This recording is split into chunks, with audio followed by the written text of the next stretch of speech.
আল্লাহ রাসূল সাল্লাল্লাহু আলাইহি সাল্লাম বলছেন কবরের প্রথম শাস্তিটা কি? কোন ব্যক্তি যখন কবরের প্রশ্নের জবাব দিতে পারবে না, তখন আল্লাহর পক্ষ থেকে ফেরেশতাদেরকে বলবে, কাযাবা আব্দি, আমার বান্দা মিথ্যা বলেছে। ফাআফরিশুহু মিনান নার ওয়ালবাসুহু মিনান নার ওয়াফতাহু লাহু বাবান ইলান নার।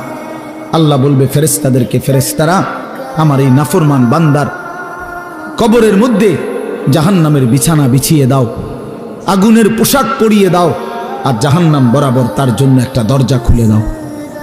এরপরে নবীজি বলছেন ফেরেশতারা এই ব্যবস্থাপনা করে, আল্লাহর কসম বাফ, নবীজি বলছেন ফেরেশতারা যখন চলে যাবে এই আগুনের বিছানা বিছাইয়া, আগুনের পোশাক পরাইয়া, আর জাহান্নামের দরজা খুলে দিয়ে যখন কবরে রেখে এই নাফরমানকে রেখে যাবে, তখন আল্লাহ নবী সাল্লাল্লাহু আলাইহি সাল্লাম বলেন প্রথম মুহূর্তেই ফেরেশতা চলে যাওয়ার সাথে সাথে মাটি ডান দিক থেকে এই নাফরমানকে একটা চাপ দিবে, বাম দিকে ডান পাশের হাড্ডি পাঁজর ভাঙ্গা বাম দিকে চলে যাবে। বাম দিকের মাটি ডান দিকে চাপ দিবে, তো বাম দিকের হাড্ডি পাঁজর ভাঙ্গা ডান দিকে চলে আসবে। আল্লাহ আমাকে মাফ করে দেন।